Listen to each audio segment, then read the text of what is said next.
Hello, and welcome back to Legal Reasoning and Argumentation.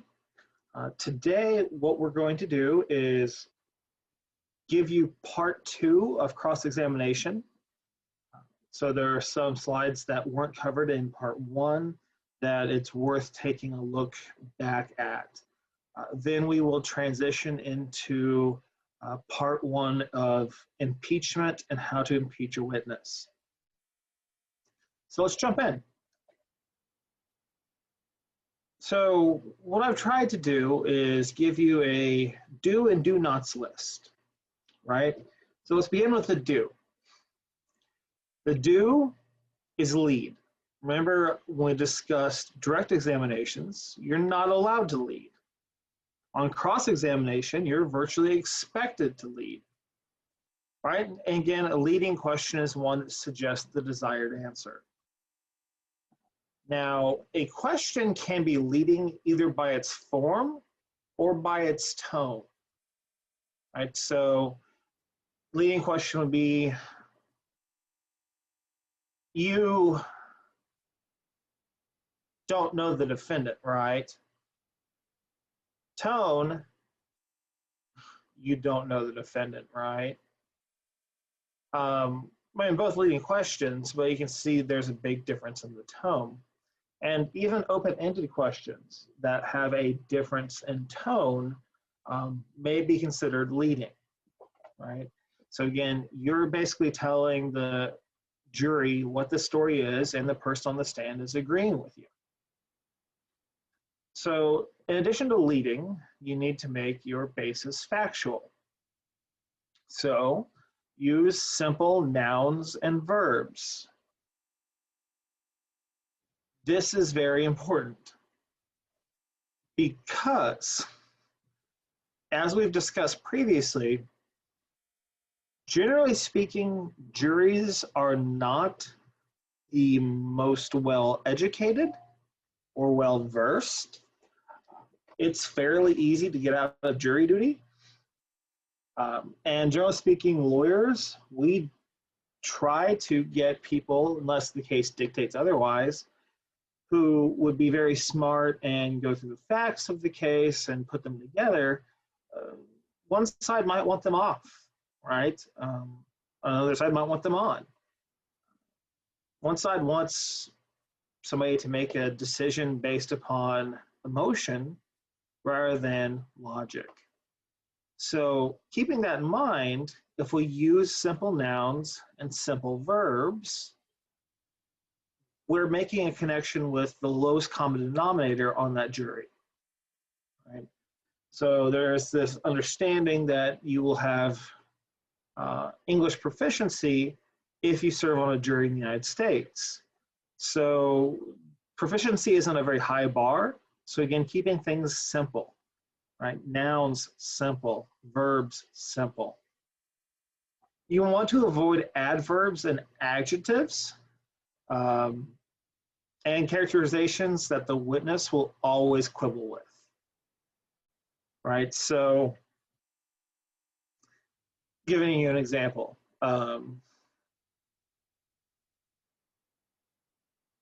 John Smith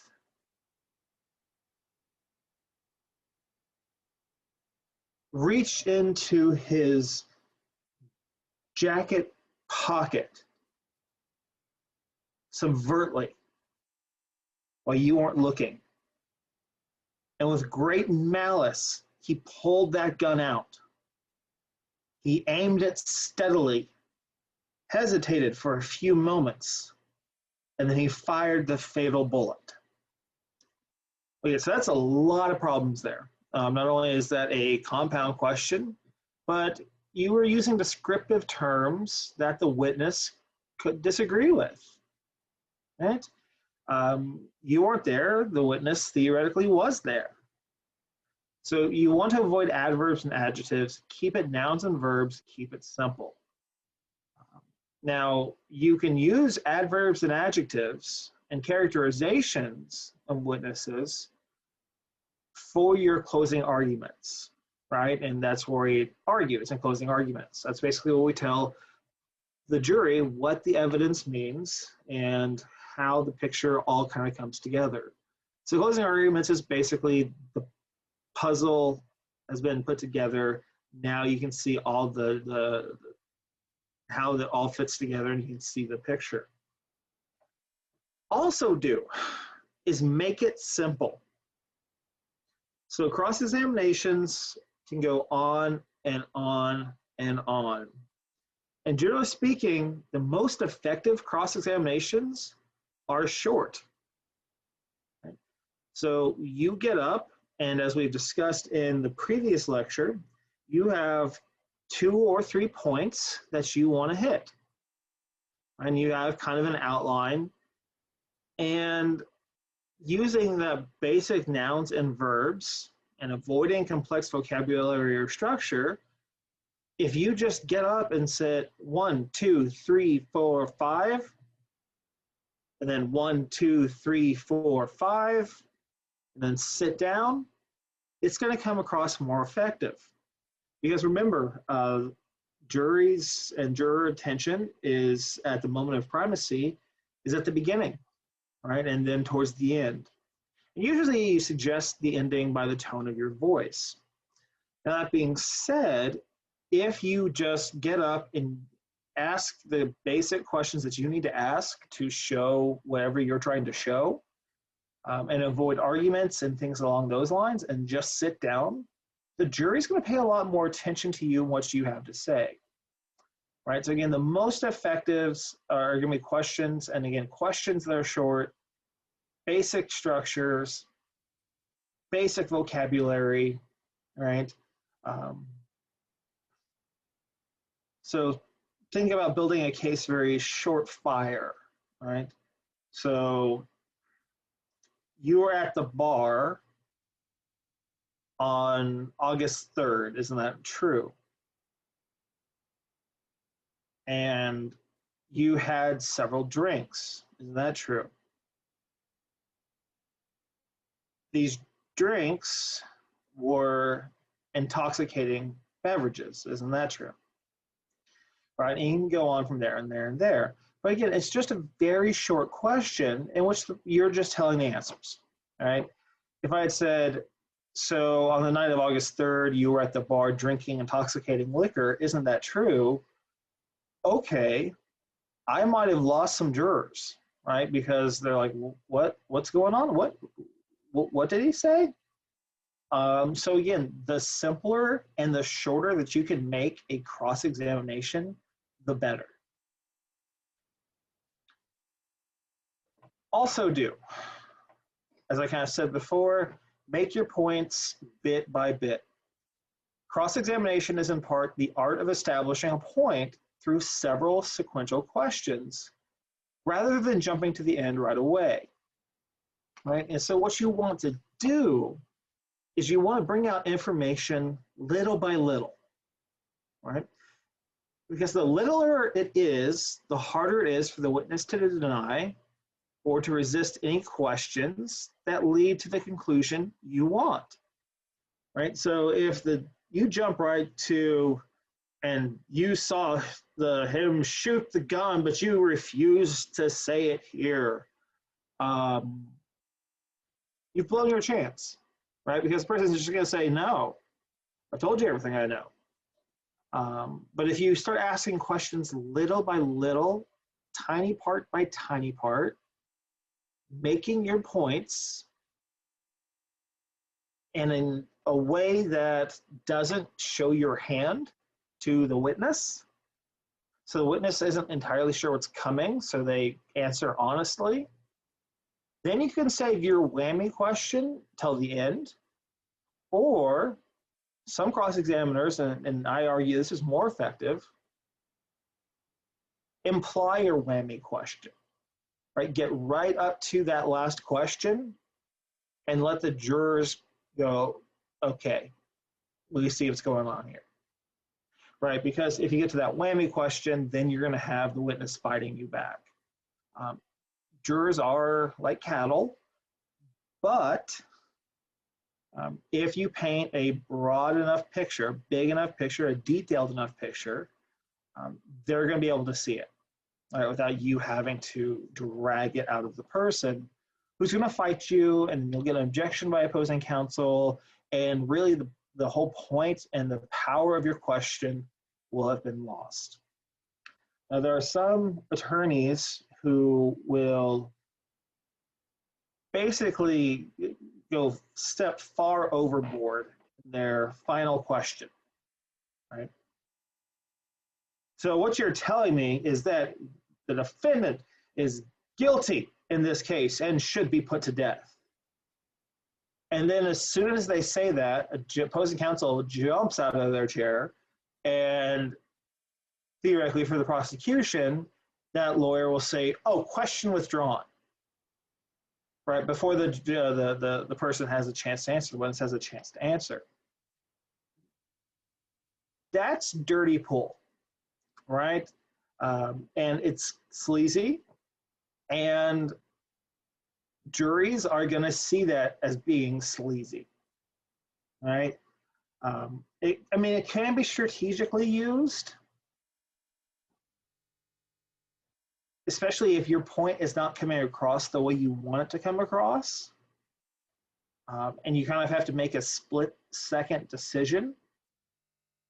But again, it's very frowned upon. You'll get admonished by the judge, so you'll get in trouble for it. It's not worth the withdrawing. Sometimes it is, sometimes it isn't, but generally it's not. So, continuing with our do's and do nots. Next do is stop. Stop. Cross-examination is, again, in part, establishing a point through several sequential questions rather than jumping right to the end, right? Like we just talked about. You were, on April 27th, you were at the bar, correct? You were at the bar for 4 hours, correct? During those 4 hours, you consumed 3 beers, correct? During those 4 hours, you also consumed 2 mojitos, correct? The mojitos contained alcohol. Isn't that true? Yes. After the 4 hours, you decided to leave, correct? And you decided to leave because you went to the bathroom and the bathroom was full. Isn't that correct? So you reached into your pocket, correct? Found your car keys and left for the night, correct? You then unlocked your car, correct? And once you got inside your car, you turned on the ignition, didn't you? You can see how they're very short questions, but where I'm building to, right? Because there's such little blocks, the person can't say no, right? Because everything I just said to them is absolutely true. And we talk about turning on the ignition, right there, if it's a DUI case, you're gonna have jurors go, okay, he's done. Wait, no, he turned on the ignition. Others, it might take a little bit more. And so that's just really a matter of strategy of, then you put the car in drive. Isn't that correct? You never left the parking lot though, correct? Right, so you can put things into perspective for jurors who don't catch on. And generally speaking, you are able to read a jury.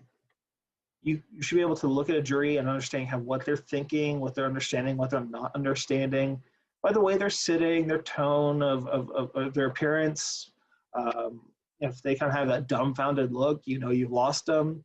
If they're sitting there like on a notepad, writing things down very feverish, like looks like they're writing things down, but you aren't making any noteworthy points, it means they're doodling, right? They're not paying attention, they're not listening. So it's your job to get the attention back.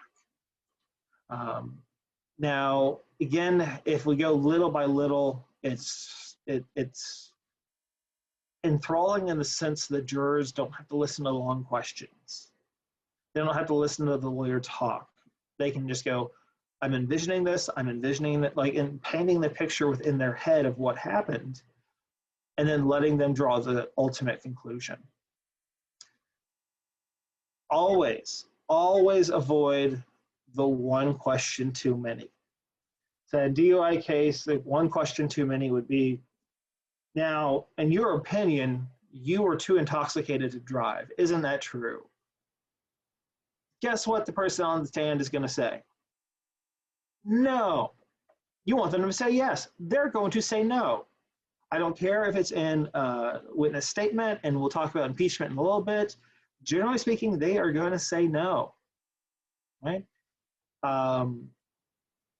Now, if you build up to it, right, and say you put the key in the ignition,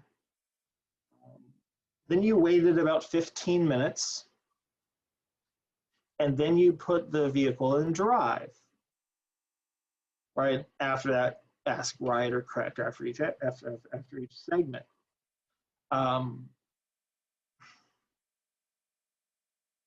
The jury's going to get from that line of questioning that you were in a bar, you were drinking, you left because the bathroom line was too long, you got in your car after drinking for 4 hours, having 2 or 3 beers and 2 mojitos. Then you got in the car, you turned on the ignition, you waited 15 minutes. For whatever reason, we don't know, but we can conjecture maybe you didn't think it was safe to drive, and then you put the car in drive, right? And that's enough for DUI conviction. Because they're going to infer, oh, he put the car in drive. He was drinking and he drove, right? Again, if you want to ask the witness's opinion about their own behavior or somebody else's behavior, lay opinions, it again depends on the rules of evidence, but aren't usually necessary if you do an effective cross-examination. Now, one thing that you can never, ever, ever, ever do, and lawyers do this all the time, they do it in mock trials, they do it in real life, they're getting to the end of their questions, and they're going to have that getcha question or the hammer question. Maybe it's just even a, I'll let you draw the inference conclusion and draw the inference, conclusion.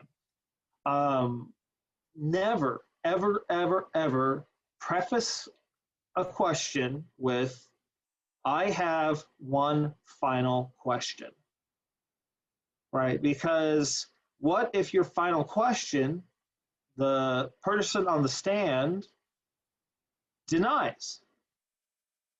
Or the person on the stand gives you a lot more information than you wanted, but it's good information to help your side, and so you want to explore it. Well, guess what? You just lied to the jury, right? Because the jury hears, oh, one final question. They kind of perk back up, right? Recency, they perk back up. Okay, what's this question? And then you start a trail of new questioning. You've lied to the jury, right? You've lied to the witness. Some judges will say, you said one more. This is more than one. I mean, just depending on your judge. So never say I have one final question or implicate anything along those lines. So when we talk about our do and do nots, do not ask the question why. Why questions merely ask the witness to give a lengthy explanation, and they almost never work on cross-examination, right? So as soon as you ask somebody why, you've given up control.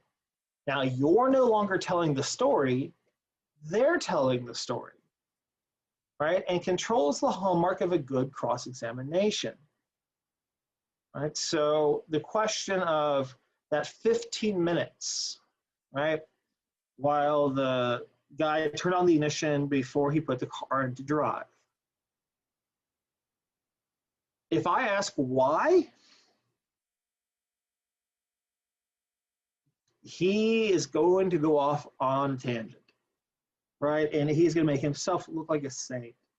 He says, well, I know the importance of drinking and driving and how you have to be very considerate of that fact and understand it and appreciate that you can put people's lives in danger.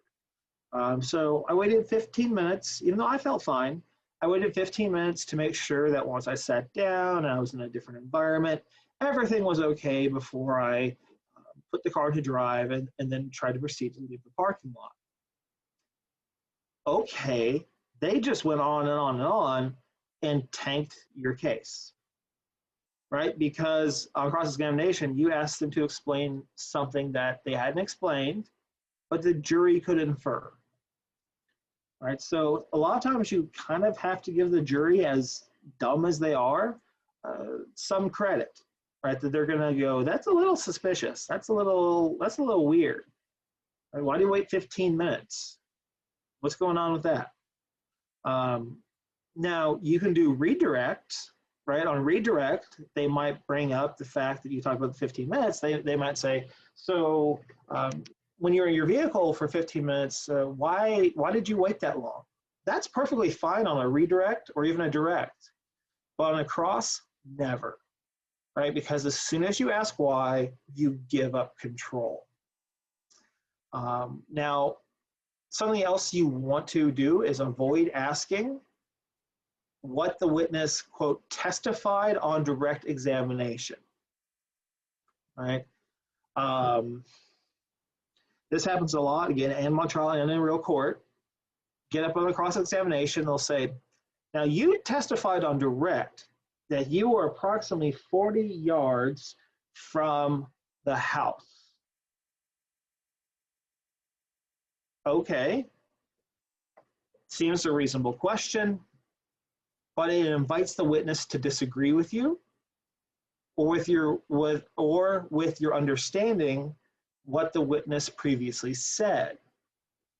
Witness might say, no, I testified that I was in my vehicle driving down the road that's about 40 feet from the house.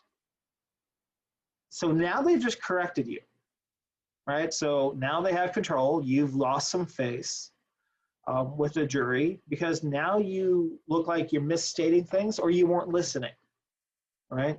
So again, avoid the phrase testified on direct. Unless you know beyond a shadow of a doubt, they did testify that way on direct, and here's the big and, you have an affidavit or some type of evidence that will support your point. All right, so you can say, well, you testified on direct that you were 40 yards from the house. No, what I was saying was I was 40 yards from the house when I was in my car driving down the road, and the road is about 40 yards from the house. And then we can impeach, right? And we can say, well, do you recall giving testimony prior in this case? And I'll walk you through how to do an impeachment here in a second. So again, we want to avoid this. Avoid the testified on direct examination. Like, it sounds really good for TV, but in real life, it is disastrous. Now, what topics should you focus on? Remember, we talked about making one or two, maybe three big points. There are several topics that you should plan a cross-examination, and there should be a checklist that you make for every witness you're going to cross-examine. Right? So, checklist, you're going to want from that person you're cross-examining favorable facts for you from their direct examination. And you're going to want to cover those, then check that off when you're done with that. Favorable facts for you that haven't been mentioned yet, and then check that off once you've done that. You have to ask yourself what the witness must admit, right, in order for your case to win. And if you can get that, you've won your case. You also want to have a list of what the witness should admit, right? And again, this is going to be where you have some type of document that proves if they try to argue it, that they said it. Right? You're also going to want to, if it's appropriate, attack on a witness's perception. All right? This is true even for law enforcement. Right? You were in the heat of a pursuit, right? You were the first officer to make contact, weren't you? And you exited your vehicle, right? Upon exiting your vehicle, you ordered the defendant out of his vehicle. Isn't that correct? And the defendant exited his vehicle, correct? As you approached the defendant suddenly jumped back in their vehicle, correct? And the defendant sped off, didn't they? And you jumped back in your vehicle, right? And you followed them, right? Your lights were on, your sirens were on, and you were reaching speeds of up to 100 miles an hour, isn't that true? And then you say you saw the defendant throw something out of the vehicle, correct? But you were about 100 miles an hour, correct? And you had adrenaline going through your system, correct? Right, and so the idea is, okay, even police officers, we can talk about the perception. And that's kind of the extreme example. Officers are generally trained to kind of control themselves, but at the same time, we're humans, and hormones and adrenaline, they do what they do. So attacks on perception can also be, you saw this outside of your witness or outside of your window, correct? Yeah. Now there's a big tree in front of your window, isn't that true? Yeah. And this occurred during the spring, correct? Yeah. And that tree's alive, correct? Yeah. So that tree had leaves, correct? Yeah. So, and then that's where you can either say, so you observed the thing before or through the tree, right? That's a dangerous question. And so you observed the defendant doing crime X with this tree blocking your view. Isn't that true? Yes.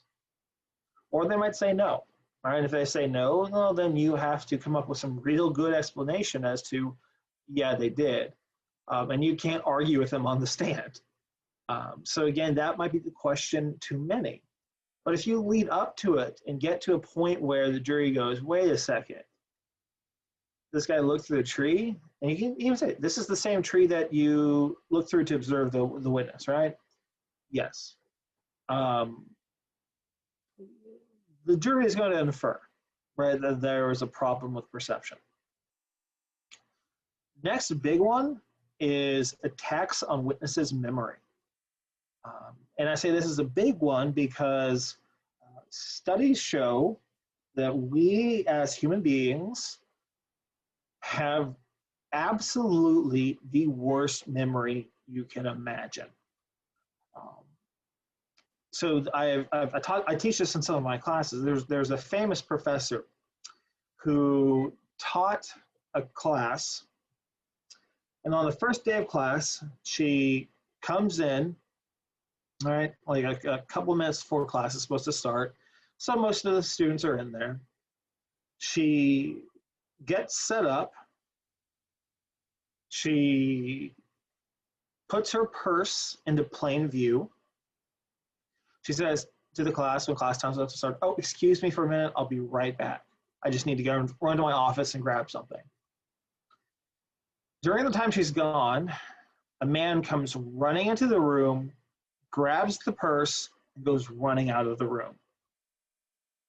Immediately, the professor comes back in and says, do not say a word, write down what you just saw. And write down the description of the person that you saw. And without a doubt, and I mean without an exception, I should say, most of the people get it completely wrong.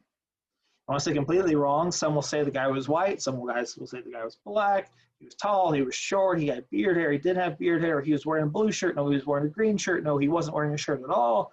And they will all have different perceptions and memories of what actually transpired. And it's actually a little terrifying, right? Because witnesses are how we build cases. So it's a little bit scary that you can base a case on something that is so fallible as human memory. And human memory becomes worse with time. Now, a lot of cases, especially big cases, take maybe a year, maybe two to get to trial. Memories fade, right? Now, you can always refresh recollection, and we'll talk about how you do that, but memories fade. Now, also memories start to merge, right? So if this witness talked to any other witness, suddenly their two perceptions are going to become one, right? Because they're going to think, oh, I didn't, well, maybe they're right, I saw that, right? And it's not trying to be a conspiracy or anything along those lines. It's just how we as people naturally interpret situations. That's why if you can, you want all witnesses sequestered from the courtroom until after they've testified, right? And the idea is that way you don't have a witness who's about to take the stand, hear the testimony of another witness who maybe is a little bit more credible than you, who knows, and they testify about something completely different than you saw. Now it's your turn to get up on the stand. Do you tell what you saw and have the other attorney basically attack you? Or do you kind of merge the two? Or do you adopt the other person's point of view? So again, memory is a very tricky thing. It's one that you can generally attack anyone on at any time because it is so terrible. Now, you can also attack the witness's ability to communicate. So witnesses, and then I'll say this, they get interpreters if they need interpreters. You can't attack that sort of thing. But you can attack witnesses' ability to communicate in terms of, you know, you have a 8th grade education, right? Can you tell me what pedantic means? There might be an objection for relevancy. And you'll say, Your Honor, in this person's written confession, they use the term pedantic.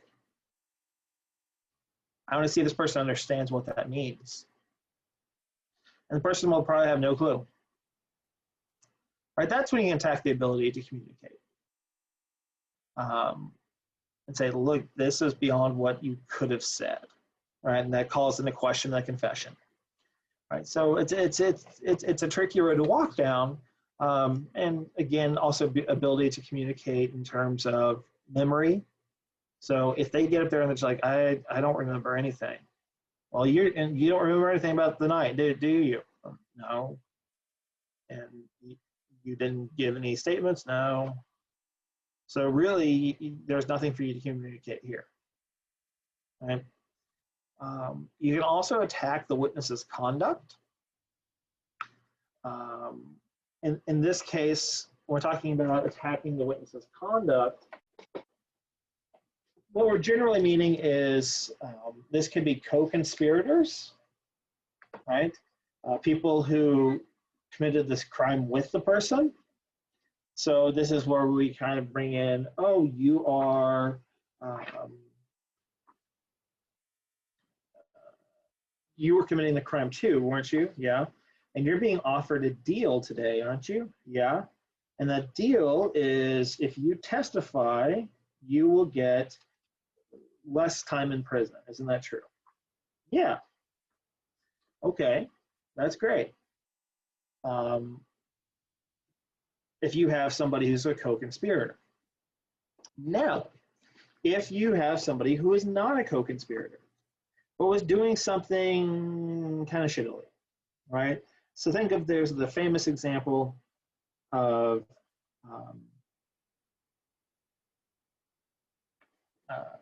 I can't think of her name.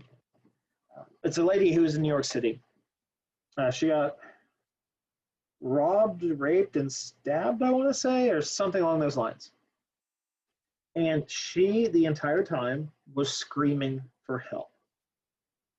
Right? And police interviewed like 12 neighbors in the area. And every single one of those neighbors said they heard the screams for help. Not a one of them called 911. All right, and in their defense, there's a psychological phenomenon, basically like a let's not get involved phenomenon, that I don't have to call 911 because somebody already else has, and I don't want to mess things up. So that's kind of where you can go with that. You can say like that was misconduct, like you didn't do that, or you can even talk about the witness's conduct at the scene, right? So you saw what happened, correct? And the police wanted to ask you questions, didn't they? Yep. And you refused to ask questions or to answer questions, right? Well, at the time I did, but just give me a yes or no answer. At the time, you refused to answer questions. Yeah, I did. And you don't make the next question, which is, well, if you were a good person, you would have told the police, right? Or if you were a reliable person, you would have told the police. So that's what we can talk about witnesses' conduct, is what they did before, during, and after the occurrence, right? And even talking about like, you didn't go to that person's aid, did you? You didn't call 911, you didn't go see that person was injured, right? And since then, you've just kind of been hard to track down, haven't you? And again, you can kind of go in from there. Now, there is a problem that you will run into someday in practice, and it's called the no ammunition cross-examination. So for no ammunition cross-examinations, you have two choices. The first choice is after the direct examination, and this is the safe choice, is to say no cross-examination, Your Honor. Right, so basically you're waiving your cross-examination and the person gets off the stand. That could be problematic, right? And it could be problematic in the sense that the jury reads it as, oh, what this person said must be entirely true because this other side agrees to it, which is really bad if the person kind of kills your case, right? It's a problem, right? So like the person that you're going to cross is the Pope, and you're like, no. So that's the safe course. And again, juror expectations have to be considered. Juries expect you to do some cross-examination of any significant witness, right? So if it's just an insignificant witness, not a big deal. But a significant witness, they expect something. Because again, if you say nothing, they're going to take that witness's word for truth. And that's the perception they're going to adopt. Now, you have the option of conducting what's called a, quote, short, no ammunition or apparent cross-examination. Now, there's a great example on your book in page 225. Here's the example, all right? So a character witness has just testified that in her personal opinion, the defendant is a peaceful person, right? So cross-examination. Lawyer: Ms. Johnson, you're a neighbor of the defendant. Answer: yes, we live on the same block. Question: you're a friend of the defendant as well. Answer, not close friends, but we're friendly. Question, you didn't receive a subpoena to come to court today, did you? Answer, no.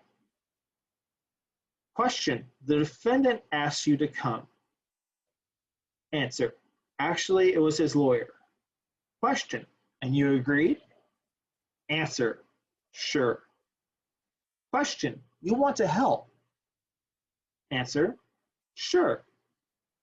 Ms. Johnson, did you talk to the police about what you're saying today? Answer, no. But a police investigator came to your house a few nights ago, right? Answer, yes. He asked you if you were willing to tell him what you knew about this case and the defendant, right? Answer, he said he'd like to know what I was going to testify about. Question, but you didn't tell him, did you? Answer, no. Or any other police officer, did you? Answer, no. Question, you didn't tell me, did you? Answer, no. Question, you didn't tell anyone in my office, the county attorney's office, did you? No. Question, but you told the defense lawyers, didn't you? Answer, yes. Question, but no one else? Answer, just the defense lawyers. So what did we get from that line of questioning? Right, this person is, their personal opinion, they think the person's a good person. Right, and so you could have gotten up and said no cross-exam, Your Honor, and the jury would have been left with the impression that this person is, was a nice person and is just telling them what they feel about the defendant and the defendant's character, and that's it. But if you let it go, that's what the jury's going to believe, right? Is their side of what happened or their building up of the defendant. What you were able to see here is there was kind of two implications, right? The first was you were the defendant's friend, and they were kind of iffy on that. And you didn't tell anybody what you were going to testify to today, did you? Well, except the defendant, right? And so it kind of gives this idea, and especially when we talk about there's a lack of subpoena, that they just want to help. We're actually being really nice to them. We're asking these questions like, yeah, you just want to help, right? You're lulling them into a safe spot, but it's going to be a spot that you're going to attack. So again, that's a no ammunition cross-examination. You might find stuff that you can develop, even if you're grasping at straws. If you word things correctly and you can think on the fly well, you can take somebody who is a saint and at least cast somewhat of a shadow, right? And this is especially important in criminal trials, because if you can cast a slight shadow on what the witness is saying or what the witness's motives are, then the jury might not believe the other person, or might take that into consideration and say, well, they were friends and relatives, so I don't know if we should trust what they say. Right? You're going to have somebody on the jury who says that. So there is really no such thing as a no ammunition cross. It's more of a think on your feet. What in the world is going to make this credibility look, or this witness look less credible? A couple things I want to mention is when you're preparing a witness for cross-examination, most lawyers give witnesses a short list of do's and don'ts, kind of like we just went through. And they usually include the following. 1, make sure you understand the question. If you don't, say so.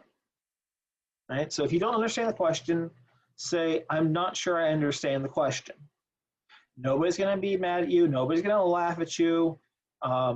Just say, I don't understand the question, which is great, because then it puts the crossing attorney, if it's your witness, on their heels. They have to think of how to reword this question in such a way this person can understand. And to this end, if you don't know the answer to the question, don't guess. Right? That's the worst thing you can do is, oh, I think they're asking this, so I'm going to answer this way. If you do, you can tank a case, you can run the risk of being impeached, and just a whole load of other things, right? So don't guess. Just answer the question. If you don't know the answer, or if you don't know the question, you don't understand it, say so. They'll rephrase it for you. And if you're on cross and your witness says, I don't understand the question, now you're on your heels. You have to rephrase it in such a way that you think they would understand it. And it's a good thing too if somebody on cross says they don't understand something you said. Because if the witness doesn't understand what you've said in terms of your question, the jury probably doesn't understand what you're asking either. All right? The second thing that we're going to tell witnesses that are going to be crossed, if you know the answer, give it, right? So tell the answer, tell the truth. Lawyers will never, and we're under a code of ethics to never subordinate perjury, right? So never to advocate or let somebody lie on the stand. So we're going to say, if you know the answer, give it. If you don't know the answer, say so. Again, witnesses feel a lot of pressure, right? Especially on cross, if it's a very intense cross, they feel the pressure that they have to answer. They have to come up with something. And the goal here is to say, look, this might get real intense. And if they ask you a question that you don't know the answer to, say, I don't know.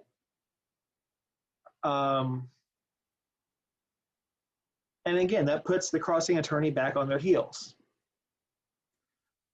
We also say in this situation, don't guess, right? Just like number one, don't guess. Now, if you can only approximate, say so, right? So you saw the defendant at 3:43. Answer. I'm not entirely sure the exact time, but if I had to approximate, I would say approximately 3:30, 3:45-ish. Right? So again, you're not necessarily guessing, you are, but you're qualifying it. Right? So that way you can't be impeached and the jury doesn't think you're a liar. You're just saying, this is a really exact time. I don't know. I didn't look at my watch.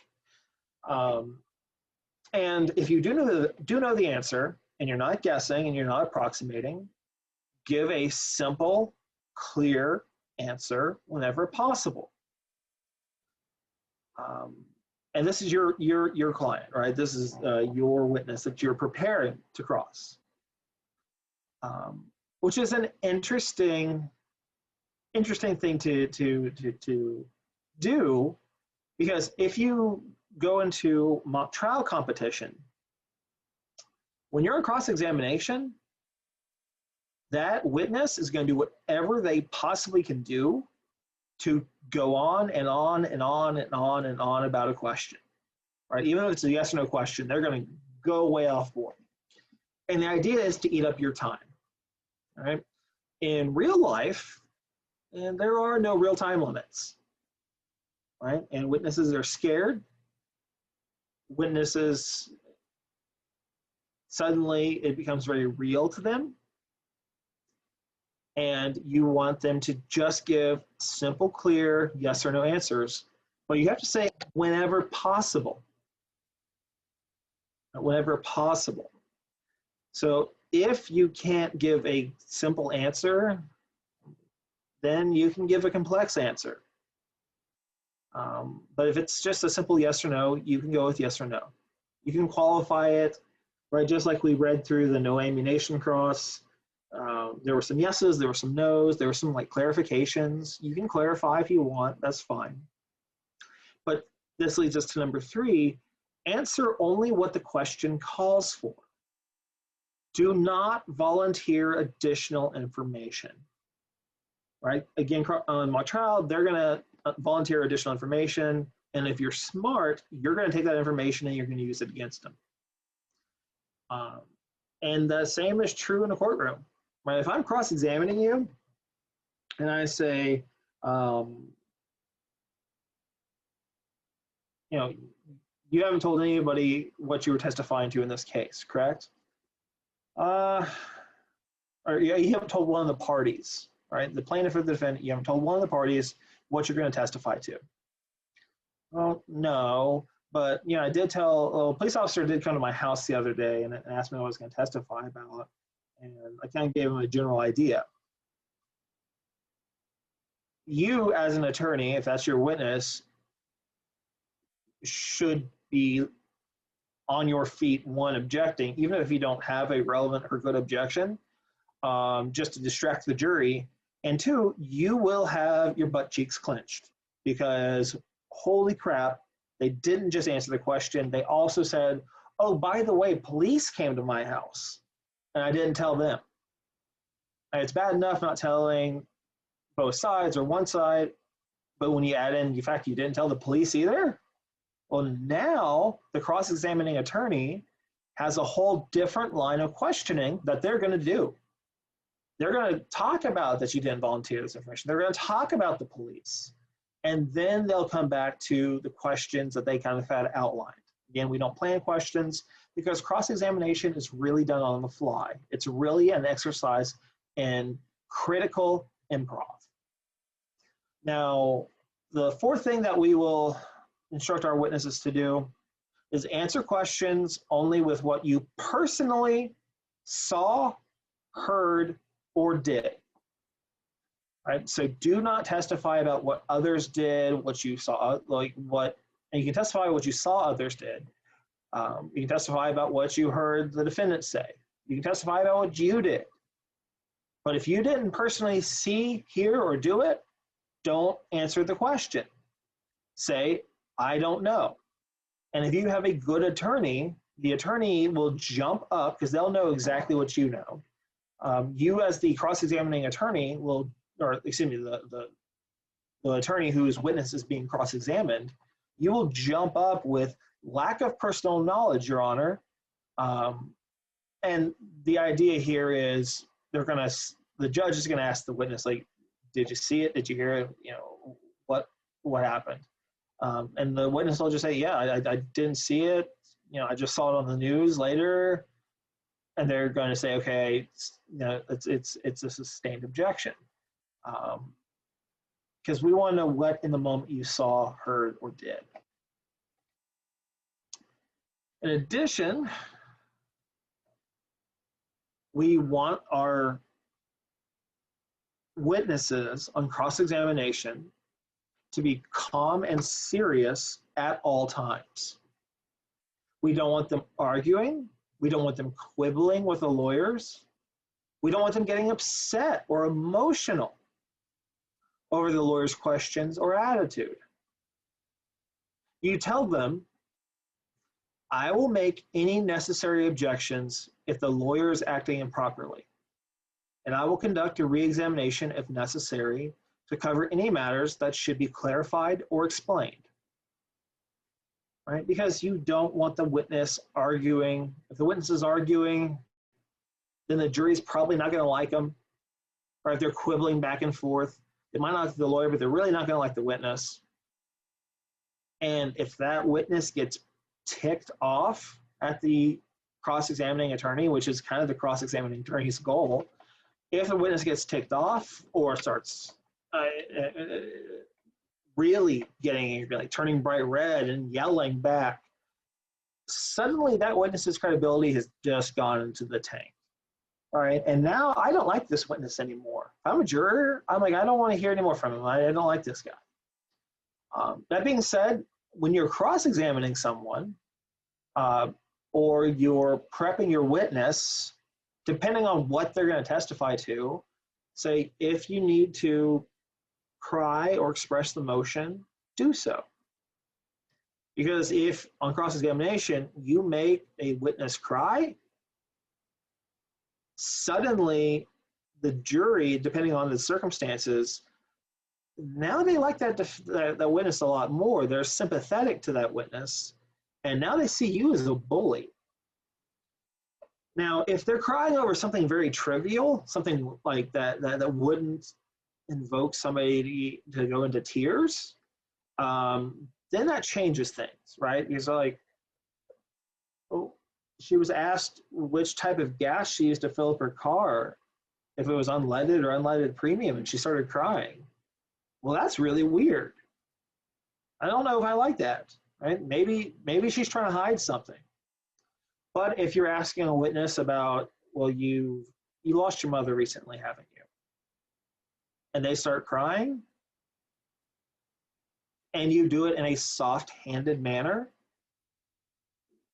then you don't lose any face. The jury is still going to be kind of sympathetic towards the witness, but they're not going to hate you, right? If you're a jerk and you make them cry because you're a jerk, they're going to hate you.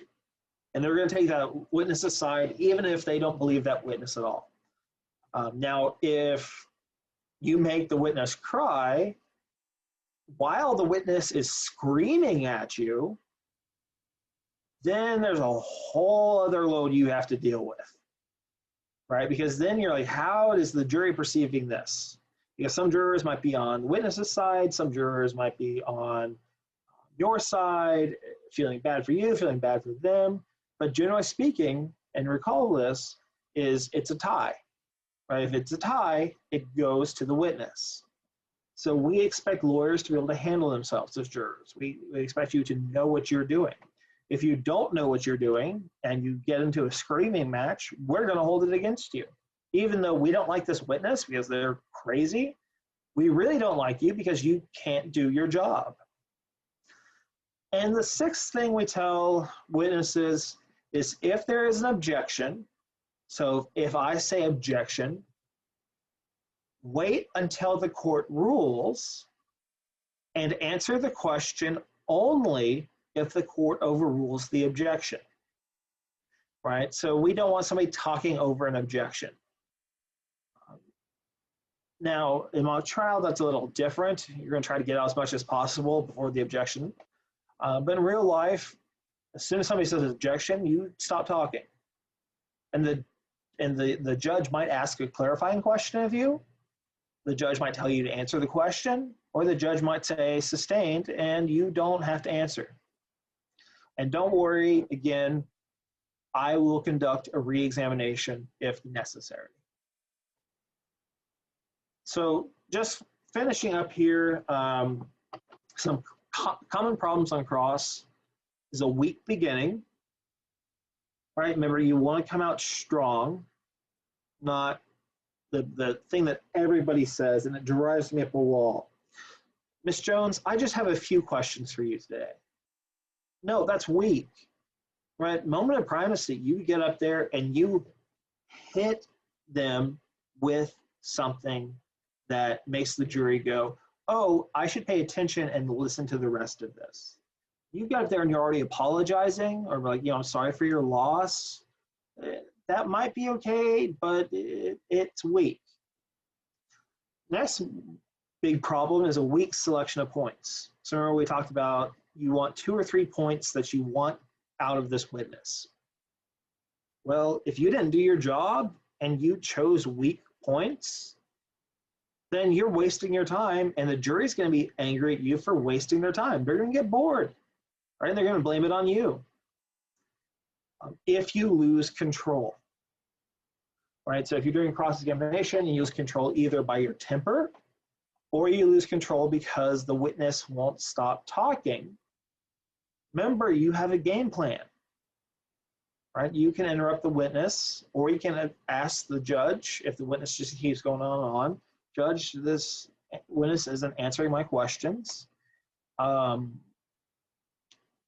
Remain calm, right? That's kind of our deal here is, okay, let's say somebody on cross just goes off on this tangent and they destroy your case.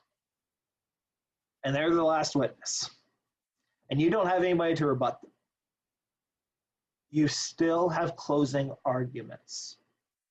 right? So you have time to think. How are you going to deal with what this witness has said? Ineffective impeachment, a technique. So I will show you in the next lecture how to do impeachments. There's a great form that just walks you through step 1, do this, step 2, do this, step 3, do this. All right, but if you're trying to show the witness is lying or misremembering on the stand, and it turns out you're wrong and they're right, you are now a dog with a tail between your legs, right? You go up there and say, well, you testified in an affidavit that you said John Smith was wearing a black shirt. Didn't you? You're like, no, he's wearing a red shirt. Well, is this the affidavit? And you go through the process, and she goes down to the point where she says, he was wearing a red shirt. Suddenly, oh, shit, right? What do I do? Tail between my legs, which can ruin your confidence for the rest of the trial and can ruin any credibility that you have with the jury. We also want to see no attitude projection. So cross-examination consists in large part of creating impressions. So whenever you cross-examine, you need to decide what kind of attitude you want the jurors to see and have. Right? So if this person is somebody that we should be angry at, you can come across angry. This person is somebody we should treat with kid gloves because they've lost somebody or they're vulnerable, then do that. And then the last problem we see is a weak ending. Right? We just trail off on a line of questioning that isn't really that big of a deal. Remember the rules of primacy and rules of latency. Right? So jurors are going to remember the very first thing that you cross on, and that has to be strong. And they're going to remember the very last thing you're going to cross on, and that has to be strong. So open strong, close strong. If you open weak or close weak, you've lost an opportunity. So that being said, the next lecture we'll get into is impeachments and how you basically prove that a witness is lying, not telling the full truth, or is misremembering. Thank you for watching.